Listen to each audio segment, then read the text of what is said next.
wish I could remember who the thinker was who came up with this dichotomy, but the dichotomy between empathy and rational compassion. I don't remember who this was, but, the example I like to use is I had a friend who was a heroin addict, and his mother, every time he was withdrawing and sick, she would give him money to go get high.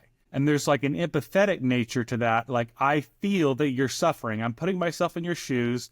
I see that you're suffering, and like I hurt when you hurt, and so I'm going to try to make you stop hurting. But then there's like a rational compassion side. It's like, even if this hurts, like, I know it's bad for you if I help you do drugs, and I'm going to withhold that money, right? So that's the kind of difference between empathy and rational compassion. I'm wondering if you see a place for that in therapy. Yeah, that's interesting. I haven't heard that. I think like empathy sort of gets this weirdly bad rap, but like it's really like just part of like the human experience and like interpersonal relations and like being able to step into other people's shoes.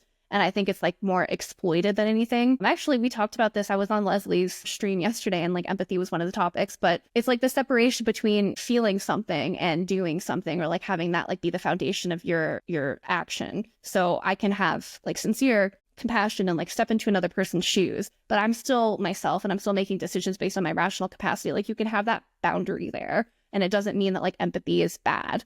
And I do worry that like this sort of like anti-empathy thing is sort of like a deadening of conscience. And like, I am like legitimately concerned that like especially the younger generation is like increasingly tuned out of everything, a little bit burnt out of like all the woke talk, and are going to be like the opposite. They're going to have a reaction, sort of like a sharp turn and a little bit of like a deadening of conscience. So we don't want that either.